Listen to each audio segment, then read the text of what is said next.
You are listening to the Doug Hagmann Radio Show, weekdays 9 to 10 a.m. Eastern Time. And now the man behind the mic, a private investigator with over 30 years under his belt, Doug Hagmann. Good morning, everyone. It's 6 a.m. on the west coast of America, 9 a.m. here in the east. Welcome to Hagmann. It's the Doug Hagmann Investigative Hour for today, Friday, August 24th, 2018. Day number 582. That's day number 582 of the embattled Donald J. Trump presidency, embattled by the never-Trumpers on the right and the communists on the left. And, of course, 465 days under special counsel scrutiny.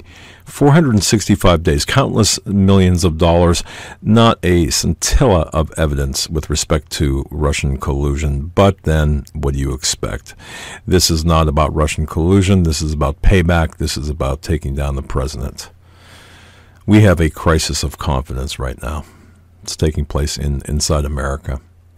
And there are a lot of things I want to get into, and I know there's a lot of news beyond this topic. Okay, so I understand that. A lot of news beyond it. But look, this is the biggest story of our lifetime. What's going on inside the battle between the deep state and the rest of us is the story of our lifetime. I cannot stress that enough. And really, this is the crux of what we're fighting against, or what we're enduring, or this tells the entire story, because here you can clearly see the different sides. And I want to thank all of you by the way, I want to thank you, the people who regularly tune into this program. Thank you so very much. And the new listeners, I've been getting emails, a lot of emails. New listeners tuning in, thank you so very much. Thank you for sharing this program on social networking sites and various other locations and sharing with your friends and such. Thank you. It's important to me because I do put a lot of work into these broadcasts, and you know what? It's research that is not commonly or routinely put out there by many podcasts, by many broadcasts. So I thank you. Now, today's episode, I'm going to be talking about really the rot within the deep state and the crisis of confidence within our country. Now, what I do, just so people know, is I keep actually a list of programs, of broadcasts, hour-long broadcasts, usually television specifically, whether it's Sean Hannity, Laura Ingraham, Tucker Carlson, Lou Dobbs, and then I also, on the radio side, Mark Levin, all of the regulars. And then I tap into, as well, some of the leftist programs, including but not limited to Rachel Maddow, for example. Because I need to know what the people out there are hearing, and especially what the left is saying to the American people. So with that, and I want to start out with that, because one of the big things this week was the Cohen, whatever that was, Michael Cohen, lawyer, with Lanny Davis, a Clinton swamp creature, pleading guilty to a non-crime. That's pretty big. It just boggles the mind when you look at this. And I know it's old news, or at least with respect to the current news cycle, it's old news. But, well, no, it's not really old news, because we need to keep at this. We need to, because with each passing day, I'm finding more and more information out, and I've got some information that's just going to knock your socks off today. I really believe that. I'm going to rely heavily a couple of audio segments from Sean Hannity's program. No, I've drawn from a couple of, I've got papers here, I've got a book, I've got notes from the book and from the review of the programs. And what else do I have? Cup of coffee, I guess. All right, so I've got all of this in front of me, and I'm going to make sense of this. Now, before I get started, I want to play an 8-second, 9-second audio segment to lay the groundwork. It was an offhanded comment made by Sean Hannity last night. I want you to listen to this comment. I want you to evaluate this comment, because there's something going on here. Now, I don't, with respect to Sean Hannity, I don't know specifics. I've heard some things, especially with his business relationship with Michael Cohen. Okay, I just keep that in the back of your mind. But he's bringing forth people like Sarah Carter, Peter Schweitzer, trying to think who else. The author of Compromised, Seamus Brower, I believe his name is. I apologize if that's not the right name. But listen to this, just to set up this episode today. Listen to this 8-second, 9-second offhanded comment, and tell me what you think. Go ahead and roll clip 1. Thank you. Be careful about late night, early morning knocks on your door. When you tell the truth in America, apparently that's a problem. Thank you both. When we come back. So what'd you think? Just talk? I mean, is that just hyperbole, or is there something going on here? I would argue that there's something going on. And those people who are attempting to expose the rot within the upper tiers of the Department of Justice and the FBI are, in fact, they're getting. I don't want to say swatted. They're being harassed. That's the only way. Look, at the very least, they're being harassed. And for Sean to make that comment, and remember, I had played an audio segment some time ago about surveillance as well, and he made a reference to surveillance on him. Look, I think that the truth tellers in this country right now are under attack. We're under attack. Of course, I spoke with Alex Jones yesterday, the host of the Fourth Hour, and we spoke a little bit about what we're each individually and collectively going through with respect to the banning and the banishment from the public airwaves. And this extends beyond just YouTube banning. This goes directly to talk of lawsuits and in fact, lawsuits themselves.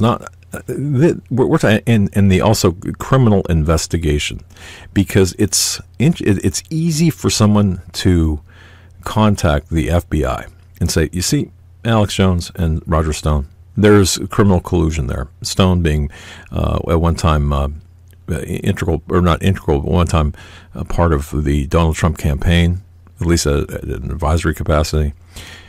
One hop away, of course, from the president. Would make Alex Jones one hop away from the president in this respect. So, when you look at it in that manner, when you consider that it's just not a banishment issue or a deplatforming issue, there are multiple facets to this, and Sean Hannity's up there too. So consider that comment and consider what we've experienced. And they use, for example, civil lawsuits in order to legitimize their characterization of us truth tellers as being a danger to society, and they're saying that we are responsible. For example, in one case I used yesterday, there's a phrase, there's a term out there. I'm not gonna go into it. There's one website that has got one simple posting to it from 2011. But basically, what this website, and I'm not even going to give the website out because I don't, frankly, I don't know who this person is. Talking about stochastic terrorism, I'll use the term, but that's it. Basically, what that is saying is, because we talk about a subject, we talk about Pizzagate, Pettygate, or even we talk about the rot within the FBI and the Department of Justice. If, for example, Well, let's use the Department of let's use the Department of Justice as an example, because we talk about the rot within the DOJ. If someone went into the DOJ somehow and put a bomb in there and blew it up because they think that they are cleaning house or whatever their warped mind might think, the deep state will look at programs like InfoWars and the Hagmann Report and others. And I'm not trying to equate myself with InfoWars, not at all, or even this show. And they'll say, okay, because you're talking about this subject, you are actually the proximate cause of that individual going in there and planting a bomb, or that individual shooting somebody, or whatever the act might be. Now think about this for a second. Think about what is being asserted here. Because this is a real thing. This is a real thing because I have read this, as I said before, on legal documents filed against me, that I am in part responsible for the shooter going into Comet Ping Pong. I am responsible for various crimes against the left, whatever they might be. I am responsible for the phrase or the language used in these various legal papers upon which that have been served upon me, have accused me of being the inciting violence. Just by merely talking about this. I've never, ever incited violence. I've never suggested anything of the sort. But just by merely talking about this, I have some sort of civil and potentially criminal liability, which remains to be seen, by the way. Some sort of criminal liability, and most assuredly a civil liability for saying what I've said, for just merely discussing the topic. Now, I know that probably you're thinking, well, that's ridiculous. That's what my wife said. That's ridiculous. Yeah, it is ridiculous. It's ridiculous, but regardless of how ridiculous it is, you still have to defend against it, especially when someone files a legal claim against you. When someone sues you in court, it could be the most ridiculous piece of garbage out there. It still costs you money. It still costs me money to defend. So, this is a tactic that I became personally aware of a number of years ago, when we started hitting the mark, and all of a sudden now people were accusing us and accusing me specifically, and filing civil complaints against me for any number of things, including what I just mentioned, including being a facilitator, if not the actual inciter of violence, and seeking civil redress. And how okay, so I remember the first time I was actually served with legal papers. It was actually at my home. A guy knocks on the door and asked me if I was, and look, I've served, man, I can't even tell you how many subpoenas and warrants I've served, okay, a lot. And I knew what was going on. But I'm thinking, okay, what's this about? And I was reading this pile of garbage, hundreds, and I'm telling you, in this case, hundreds of pages of allegations that made no sense. And that's when my wife realized, and I looked at her, or I showed it to her. I said, look, as ridiculous as it is, as you believe it to be, and as I believe it to be, that doesn't make the fact that I've got to stroke a check for $15,000 to an attorney as a retainer to fight this. And interestingly enough, the very first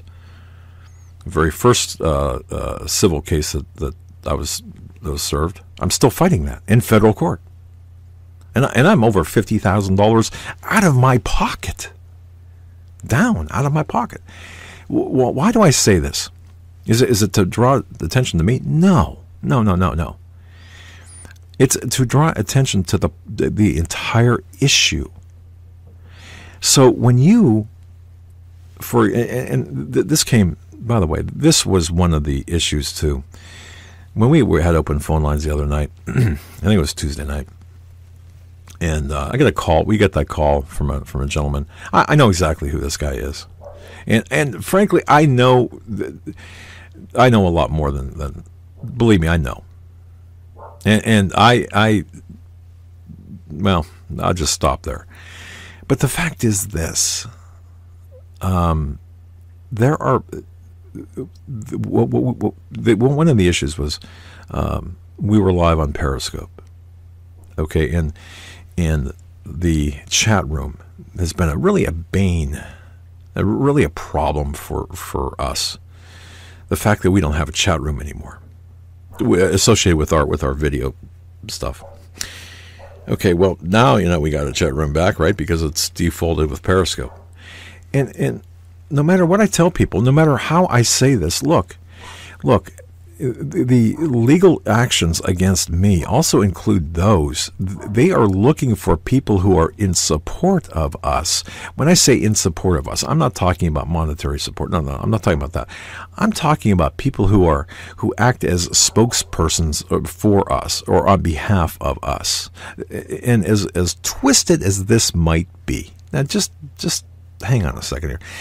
And this was something that I found out kind of the hard way, but with it about a year ago, which is why we shut down the chat room, was if we make moderators out of, let's say, 5 people, and Joe Smith is a moderator, okay, let's just say that, and Joe Smith says something or does something as a moderator, well, there are people out there who are watching every single comment, and they're taping the broadcast, and in some cases transcribing the broadcast.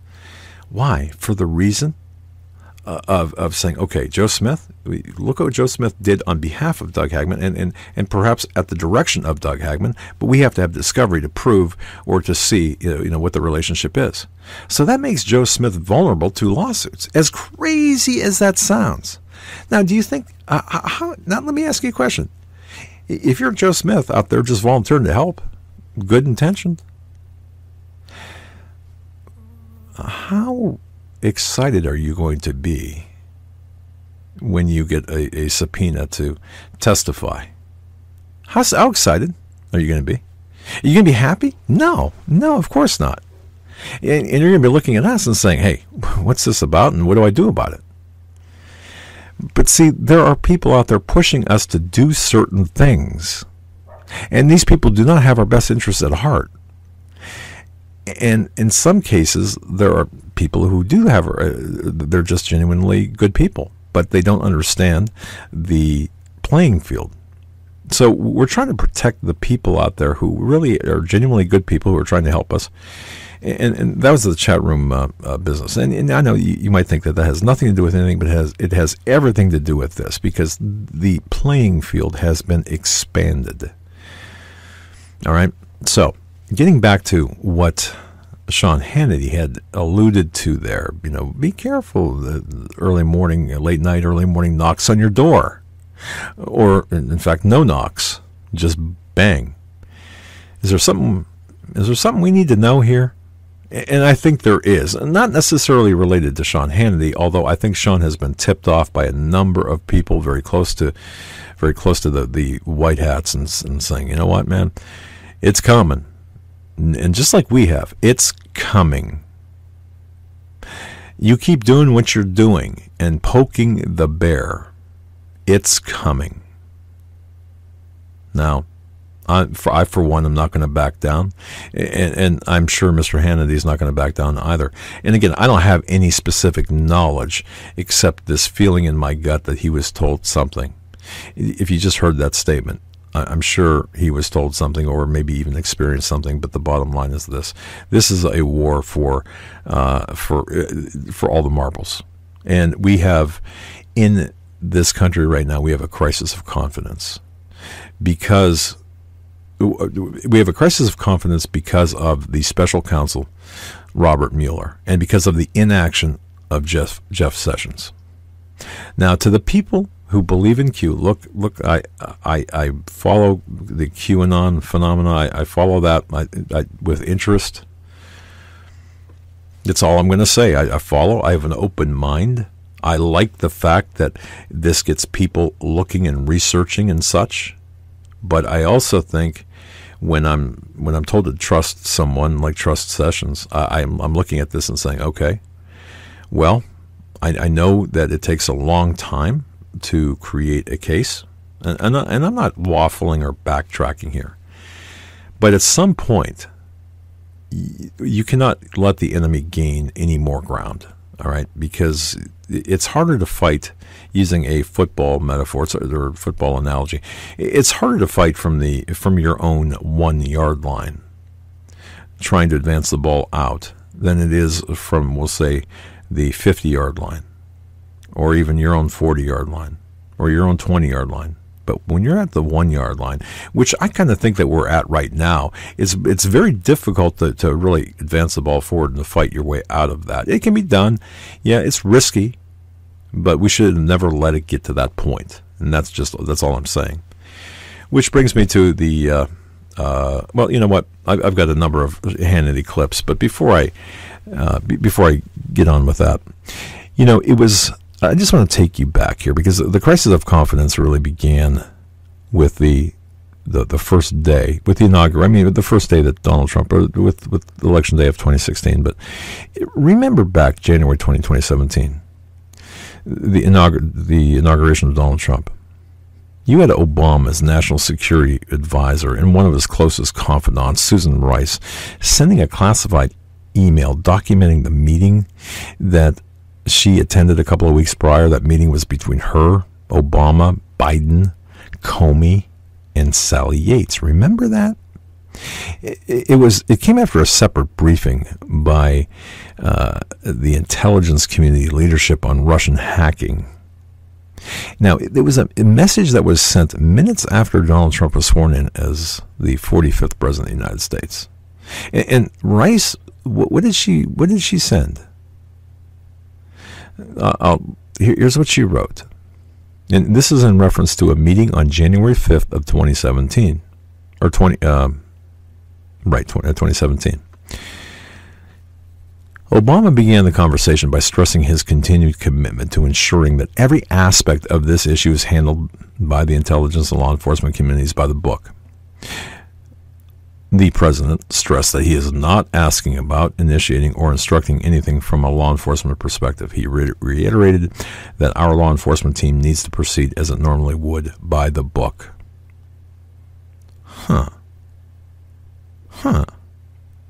Okay, why would she send that right after Donald Trump's inauguration? The email also continued to mention discussions from the meeting about whether or not they could or should share certain information with the incoming Donald Trump administration, specifically as it related to the Obama administration's Russia investigations. Rice sent this email to herself. Now, have you ever emailed yourself? I have, okay, but in this context, it's very interesting. It's a strange move for someone seeking to do things by the book, especially at the 11th hour, at the very moment, 15 minutes after she becomes unemployed. And why would she reiterate Obama's alleged motives just the way she did? Why document her intent in an email to herself? That email, after some redactions of classified information, continues. The president, meaning Obama, two words I don't like to put together, but I have to, asked Comey to inform him if anything changes in the next few weeks that that should affect how we share classified information with the incoming team. Comey said he would. This is about the January 5th meeting. So in other words, hey, if anything changes, Obama's asking Comey to inform him to let him know if anything changes in the next few weeks that would affect how we should share classified information with the incoming team, with the Donald Trump team. Comey said that he would. Now, hold on here. Remember Susan Farkas. I love that name. Or Evelyn Farkas. Evelyn Farkas. Okay, she admitted, I think it was a couple of months later, that they were trying to think of ways to hold back information from the incoming Donald Trump team. Okay, but I digress. Okay, now hold that thought. Note the reluctance by Obama and the Obama team, and that includes Comey, that includes Rice and Yates, and okay, the Obama team the Obama team. There's a reluctance by him and his team to share intelligence, or their alleged intelligence, on Russian election interference. Why? If Russia had, in fact, hacked anyone in an attempt to influence the 2016 election, and there was conclusive evidence demonstrating that, wouldn't that be a matter of national security? Especially a matter of national security that would be of interest to the incoming administration, that they should absolutely know about? After all, they're being handed the keys. Wouldn't they want to be sure that President Trump did something about it? And if he didn't, wouldn't they want to show that they had made their best efforts to advise him to do so? Now, that email is further revealing in it that it names James Comey as a point of contact for Obama during the transition. So did the question arises, and I'm asking you, the listener, to use your investigative skills with me. Did Obama intend for then FBI Director Comey to communicate with him after Trump's inauguration? Was James Comey supposed to be Obama's mole? Was it set up that way? Comey was supposed to be Obama's spy? Think about this for a second. Comey would later be fired by Trump. That was May of 2017. President Trump was sworn in January 20th, 2017. Comey was fired in May of 2017. Now, Comey had been accused of leaking classified material to damage President Trump. And after he was fired, allegedly leaked further details, perhaps as retaliation for the firing, implicating Donald Trump in obstruction for requesting that he close the Mike Flynn investigation. Which, by the way, I believe Michael Flynn is innocent and he's a patriot, and he's the fact that I believe that he's going to be exonerated. But anyway, now sometime after Donald Trump fired Comey, and that was May 9th, to be specific, 2017, Comey began leaking written memos of his conversations with the president, implying that Trump may have said untoward things. You had the Washington Post running a headline, "Why Trump Should Be Very Afraid of James Comey's Memos." Now, that piece told readers what to think about Comey's alleged memos. The Washington Post said that should strike fear into the White House. Comey's memos are, as the article stated, significant enough and will lead to more allegations of President Donald Trump obstructing justice. Now, you've got the left, their allies across the media as well. They seized on Comey's alleged memos, and they immediately began drafting articles of impeachment based on exactly that charge, obstruction of justice. Now, this whole mess led to Rod Rosenstein appointing Robert Mueller to lead a special counsel investigation. Now, we're digging deep here. And I know that some of this is like, okay, I know this, but wait a second, we're hitting some of the finer details here. All right. So, you've got Jeff Sessions. He had earlier recused himself under pressure from matters relating to the Russia investigation. Then you had the June 2018 IG report. This is just from this year, mid-year. indicating that Comey had been insubordinate in his handling of the Clinton email scandal, having deviated from well-established department policies in a way intentionally designed to avoid supervision. Now, Senator Charles Grassley quizzed Horowitz, the Inspector General, about Comey's use of a private email to conduct bureau business, and specifically identified Comey's leaked memos, plural, as possible grounds for criminal investigation. Now, the Inspector General, Horowitz, he confirmed that he received a referral from the FBI to investigate Comey further for possible mishandling of classified information. By the way, that's a felony punishable for up to 10 years in prison. It's not a happy place. But to date, Comey has not published the memos, but he did publish his tell-all book, A Higher Loyalty, Truth, Lies, and Leadership, which lays out his defense, his version of events, contributing to his demise. And very interesting. If you have read that book, it's very interesting how, in my view, how convoluted his mind is. You know, when I read the book, or at least skimmed through the book, A Higher Loyalty, I've had to fire people in the past. Okay, operating my business, I don't like to do it. I really don't like to do it. But I'm amazed at some of the excuses given by people who have lied to me. For example, you come into the office and you lie. You say, I might ask, okay, did you do this, or this? Oh, no. And then, I push a paper across the conference table. Well, here, look, I've got proof you did. Oh, you mean that? And then they twist themselves up like a pretzel trying to extricate themselves from the lie. And I've watched this time and time again. And then what they do is, from there, they'll go and publicly just scream from the rooftops or write a book like this. I've never had anyone write a book, but I mean, you see what Comey did, right? Just casting their own version of events. Despite the truth, despite the documentation. But that's the mentality here. Anyway, I digress. But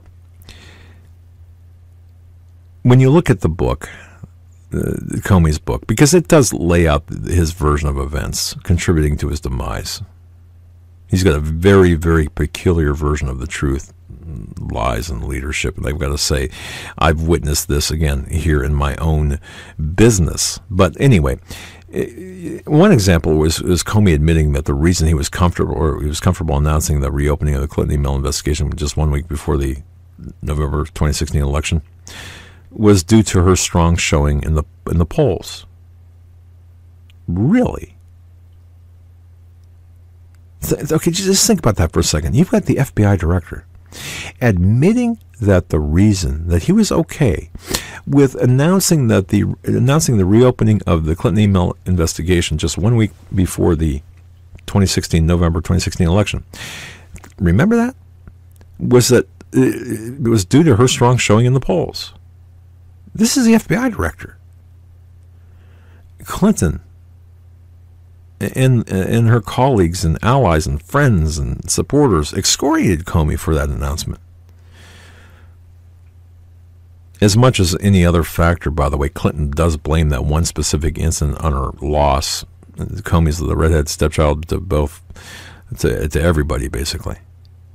But he explains in his book, it's entirely possible that because I was making decisions in an environment where Hillary Clinton was sure to be the next president, my concern about making her an illegitimate president by concealing the restarted investigation bore greater weight than it would have if the election appeared closer or if Donald Trump were ahead in the polls. All right, smash my head against the wall, man. I'm telling you. What the hell does that even mean? But look, what Comey is admitting here, let me translate that for you. is that because Clinton was heavily favored to win, that may be why he was comfortable announcing that she was still under investigation.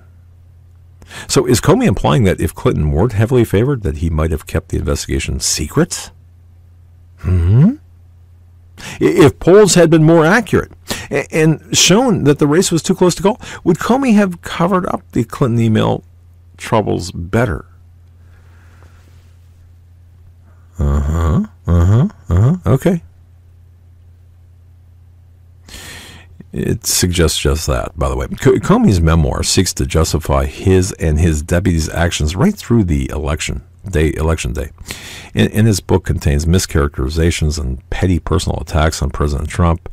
For example, the slightly orange Trump appeared shorter than he seemed. Really? This is an FBI director? Sounds like somebody out of middle school. But anyway. All right. Okay, but we've got bigger problems than that. The FBI and Department of Justice, they've got a foreign agents problem. Now, the FBI and Department of Justice are responsible for investigating and enforcing laws that guard against foreign influence. They have objectively failed. The opponents of President Donald Trump claim that Russians and their agents colluded with Donald Trump, or at the very least meddled. Clinton opponents, they claim that the Clintons got paid handsomely amid numerous Russian dealings. And there's one safeguard that governs the lobbying disclosures. And therefore, the political influence of foreign agents is called FARA. And only 8 employees in the Department of Justice are assigned to investigate any violations of FARA, the the Registration Act that governs the foreign activities. Another thing, I just kind of want to throw some information out there. You've got former FBI directors Comey and Mueller. Mueller now the special counsel. They've got a long history of investigative failures. Think about this. Comey and Mueller have worked together hand in hand, promoting surveillance interests from inside the FBI and outside of the FBI. Think about this, and I'm going to play this audio clip here momentarily. Comey's net worth skyrocketed over 4,000% after he, in essence, changed the rules regarding domestic surveillance and reporting and advocated programs to his benefactors' gain. In 1 year alone, Comey received $6.1 million from Lockheed Martin. In 1 year alone, Comey received $6.1 million from Lockheed Martin, the single largest U.S. contractor in history and a major surveillance state player. We have that. Do we have that clip from? Okay, listen to this clip from last night. Sean Hannity talking about this. This coming from the new book, Compromised. Here it is. Here's this clip. Listen to this. It's Peter Schweitzer and Seamus, the author of Compromised, is on with Hannity. Listen to these numbers and listen to what is being said here in terms of the graft, in terms of the self-enrichment. This is incredible. Go ahead and play it. The author of the brand new book, Compromised, How Money and Politics, as we've been saying, drive FBI corruption. Associate Director of Research for the Government Accountability Institute, Seamus Bruner. The President of the Government Accountability Institute, Peter Schweitzer. He brought us the best-selling book, Clinton Cash. Look, I want to be very clear. I believe in capitalism, Seamus. I believe people should be paid for their knowledge, their background, their experience. What I'm concerned about is, look at the James Comey case. So he worked for Lockheed Martin from 2005 to 10? Correct. Okay. Did he ever disclose all of this relationship before? Because we only have the amount of money he made for 1 year. That would be 2009. Is that correct? That's correct. Although we did follow the money and found that there were at least 160,000 stocks and stock options given to James Comey. And at the time, 2009, that would have been worth upwards of $30 million. So it's not just the $6 million in 2009. I don't remember seeing. Is this new information you have? No, this is in the book. Okay, because when I read it, I didn't understand. So we know that James Comey, you're saying, made $36 million at least, most of it in 2009, or some of that stock could have been from earlier years, 2005 to 2009? Correct. From 2005 to 2009. By 2009, James Comey has over 160,000 shares of Lockheed Martin stock. And in 2009... And didn't the top representatives, didn't they give him power of attorney to sign off on contracts, if I remember reading in your book? Correct. Okay. And by the way, Lockheed power. Martin is great, but they have billions of dollars in government contracts. They were working on, I guess, the next generation of human identification technology, for example. That's correct. Among many people think of Lockheed Martin as a jet manufacturer, but in fact, their IT and computer technology department is one of their largest divisions. Okay, so well, yeah, no, it's great work. At least work, and I want to make that clear. $36 million, but we don't know the salary for 4 of the 5 years that Comey made. Stock options and $6.1 million in 1 year, correct? That's what we know about. $36 million. That's correct. Okay. That's correct, and it's one of the problems with these disclosures. Did Robert Mueller sign off on the other end on the FBI on these deals? Was it him? Did he approve these contracts, and did his relationship with Comey help? Well, we're talking about hundreds of millions of dollars in these contracts, and even $1 billion. So it strains credulity to think that Robert Mueller did not sign off on these contracts. Because this would be for the FBI. Peter, let's bring you in and let you give some context and texture here. And again, maybe it's not nefarious at all. I don't know. That is an insane amount of money. And the fact that it's the two guys, did they both sign off on this? Yeah, I mean, if you're the FBI director, say you're Robert Mueller or you're James Comey, and you have major intelligence contracts, as the FBI director, you're going to be aware of and sign off on those contracts. And the problem is, Sean, that some of these contracts are competitive, but some of them are non-compete. Even those that are competitive contracts, you get complaints. For example, IBM complained about the Lockheed Martin contract, the bidding process, and how that was carried forward. It's a classic example of crony capitalism, and as much as people might want to think that when you walk into the J. Edgar Hoover building, suddenly you're immune to human nature, it's not true. The same sort of crony capitalism and forces that affect people at the Pentagon. Because we're going to continue to do follow-ups on this. This is an important question, because it doesn't necessarily have to be nefarious. Did they disclose all of this? Because I never knew about any of it, and I read a lot about these men. Did they disclose this anywhere? Real quick, Peter. No, they did not. They did minimum disclosures only when they went into public office. They did not disclose the gaps. So there are serious gaps that we don't know how much money was made. We need to find out about the other 4 years. We'll have more on this. Okay, that was the interview with Seamus Bruner and Peter Schweitzer on the book Compromised: How Money and Politics Drive FBI Corruption. Very interesting book. Let me give you some additional information. Let me very simply cite from the book, but also cite from research, independent research. When you look back throughout the early part of the 21st century, the early 2000s, James Comey repeatedly advocated for expanded surveillance capabilities. Now go back to 2003, his Senate confirmation hearing in 2003. Comey endorsed the Patriot Act and the surveillance tools Congress had authorized. Now, Comey also praised the Patriot Act for lowering the so-called wall between intelligence and criminal response to terrorism. Okay, the tools of the Patriot Act have been very, very important to the FBI, their agents, and the prosecutors. Now, what else was revealed back in 2003? Did you know that during his Senate confirmation hearing, James Comey stated, and it was verified, that his net worth was, take a guess how much his net worth was. $206,000. That's his net worth in 2003. Keep that figure in the back of your mind. $206,000 net worth, James Comey.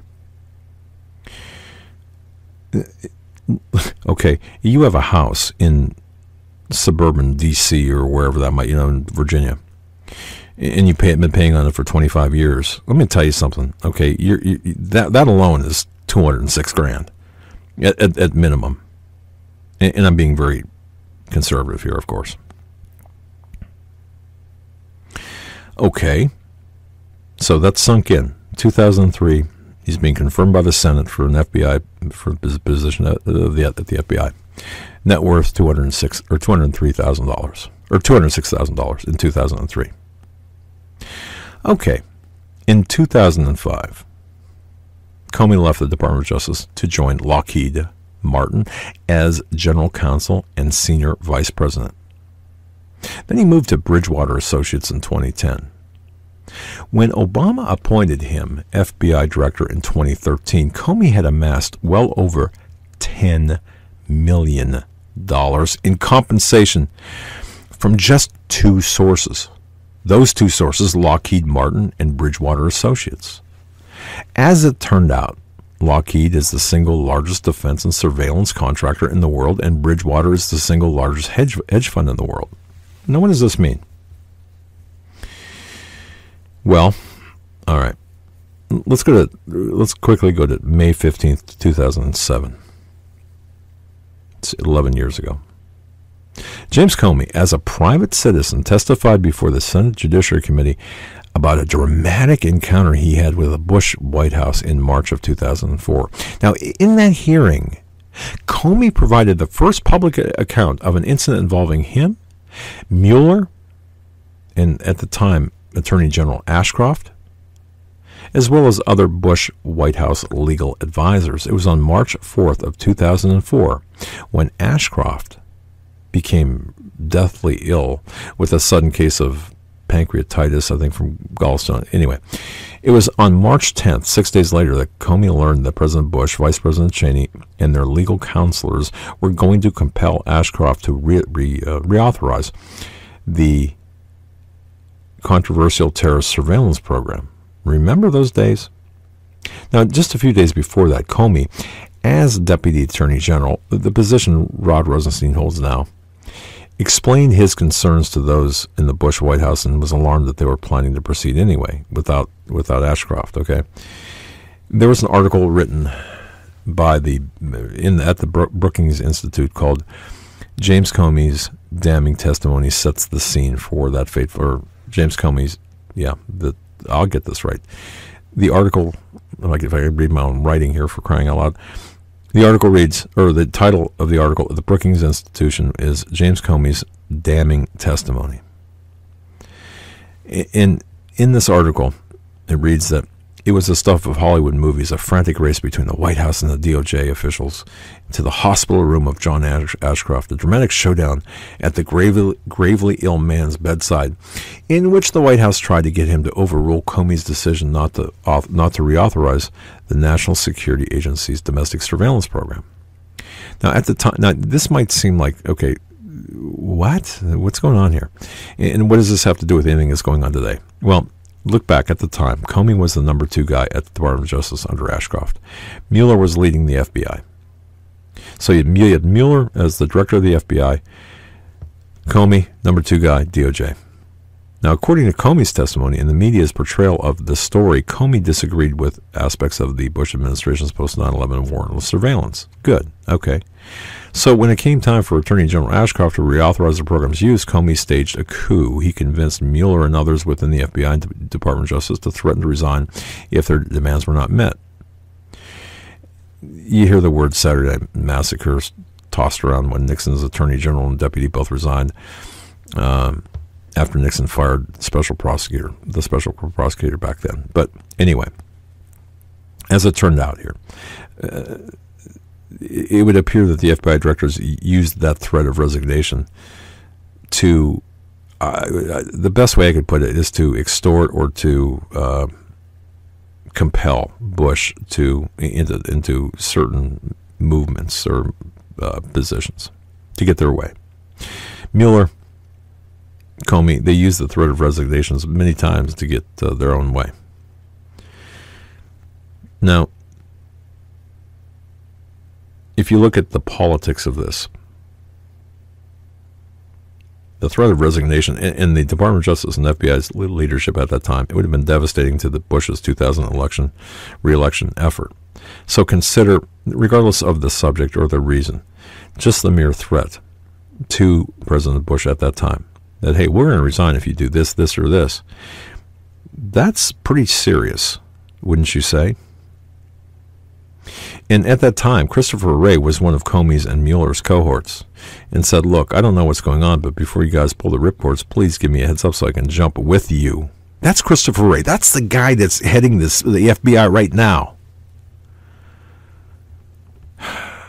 Now, Wray has never denied these reports that he threatened to resign after Donald Trump, those reports, and the fact that he threatened to resign after Donald Trump asked him to fire top FBI officials, including McCabe. So you've got this pattern of behavior. I guess that's what I'm going for. The pattern of behavior. Do you see what I'm talking about? So when you look at this, but look, my goodness, our time is running short here together. When you look at this, you look at all of the money that's being made. Just look at the money that Comey made. As a matter of fact, between 2005 and 2010, most likely by 2009, Comey, for example, acquired 160,000 stock or stock options of Lockheed Martin. So his net worth in 2003, Comey's, was what I say it was, $206,000. You know what it was in 2009? $30 million. So in the course of really between 2005 and 2009, his net worth had exceeded $30 million. That's James Comey. Should we start a GoFundMe page for him? Okay. I guess the takeaway here, without going any deeper and expanding on this, is when you've got Comey or Mueller or both in positions of leadership within the FBI, and they are when they're entering into agreements with their previous employers or future employers, that being Lockheed Martin and other defense contractors, and their net worth goes from $206,000 to $30 million in the course of 4 years. Look, you got to say, what is going on here? And as Sean Hannity said, I'm okay with capitalism. But when you've got no bid contracts being awarded to these companies at the behest of the former or current director of the FBI, there are problems here because there's self-enrichment. So as Comey is being painted in this fashionable he's a great guy, and as Mueller, as many people are saying, okay, Mueller, great guy. Look at all the service to our country that he's given. Look at his financials. I didn't even get into Mueller's financials. I talked about Comey going from $206,000 net worth in 2003 to 30 plus million, and we don't even know that the dividends of the stocks in 2000, in 4 years, to 2009, 2010, and even more today. Again, without getting into the dividends being paid and stock options and such. But Mueller's the same, if not even worse or greater than that. The reason I bring this up, money is the mother's milk of politics here. And as much as it is about the ideology behind this coup, the money to get where these people have gotten, it's a big part of this. We need to take a good hard look at this. And this is why, these positions, by the way, are so important. And this, if I may add this in closing, remember Philip Mudd just having this breakdown. Thank you, Walt, by the way. I think it was Walt who said no relation to Roger Mudd, but anyway, Philip Mudd having this breakdown. Oh, you can't revoke security clearances. They are valuable. They're valuable because that gives them a leg up on anyone else. And information is a commodity that is highly paid for. Even in my business as an investigator, information is what we deal in. So it's very valuable. I think you understand that. So taking away one's security clearance, when one uses it to advance their own personal position, as in the case of John Brennan, clearly as in the case of John Brennan, in my view. That's why Mudd had that breakdown almost on TV, because he realizes that, now you can't do that. Yeah, you're taking away the lifeblood, the commodity that's worth so much. It's all about information. But just to summarize it today, we have a crisis of confidence in government. We've got a do-nothing, in my view, Attorney General, Jeff Sessions, who should man up and just resign after the midterms. And we've got to let President Donald Trump be the president and use his Article 2 authority to fire whoever he needs to fire, put people in who will do the job. And we need to avert this crisis of confidence by having the people, including but not limited to Hillary Rodham Clinton, Bill Clinton, Loretta Lynch, and Comey, and even to some extent Mueller and others, be put under the investigative microscope. Investigate the investigators, investigate the politicians, but let's have reasonable and honest investigations of the criminal wrongdoing that we've seen to date. That's really what I think we need to have. But you know, they're fighting back. The left is fighting back. The communists are fighting back. And let me end it one more time. Let me play that sound clip. Let's play that 8-second sound clip from Sean Hannity just to close this out. Thank you. Be careful about late night, early morning knocks on your door. When you tell the truth in America, apparently that's a problem. Thank you both. When we come back. Okay, there it is. So you know that we are engaged in a battle for all the marbles. We're engaged in the battle of our lifetime. And just what Sean Hannity said in that offhanded comment, I believe that there's a lot of smoke, definitely a lot of smoke, if not fire, to that comment. And also, finally, you've got some really weird things going on when you're looking at Michael Cohen paying $130,000 to pay Stormy Daniels to keep quiet about a 10-year-old tryst with Donald Trump. Okay, which has nothing to do with anything. Cohen claims that he and Trump conspired to violate law. Look, folks, that had nothing to do with campaign contributions. That was not campaign money that was used. And yeah, this happens when you're a billionaire, in a big deep pockets, and you can't, you can't keep it in your pants. Okay, so we did not elect, in my view, a minister to the position. We knew that he had baggage. We knew that was part of it. So just to kind of put this to bed, money was paid to the Stormy Daniels, allegedly. But Cohen is saying, "Oh, this was campaign No, it wasn't. And so the question becomes: this is a new battlefront. Would a Democratic House, for example, if they take it in November, assuming that they take it in November, would they really impeach a president for paying hush money to old girlfriends? I mean, 10 years ago, especially when there was nothing to prove that this was illegally done. Well, tell you what, they're looking for any and all reason to take down the president of the United States. Again, a crisis of confidence that we've got to deal with right away. Folks, I hope you got something out of this. I hope I wasn't too deep and too scattered on this. If you like what you heard, please share it on social media. Please go to HagmannReport.com. Sign up for a newsletter. Real simple, a couple of steps. You got it. Watch for our app coming out.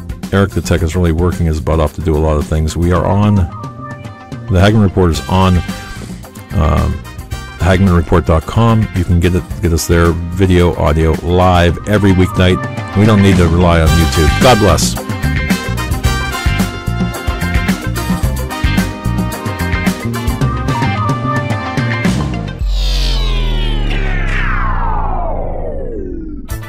The Doug Hagmann Radio Show is brought to you by the Hagmann Report. Tune in to the Hagmann Report weekdays, 7 to 10 p.m. Eastern Time. For more information, go to HagmannReport.com. That's HagmannReport.com.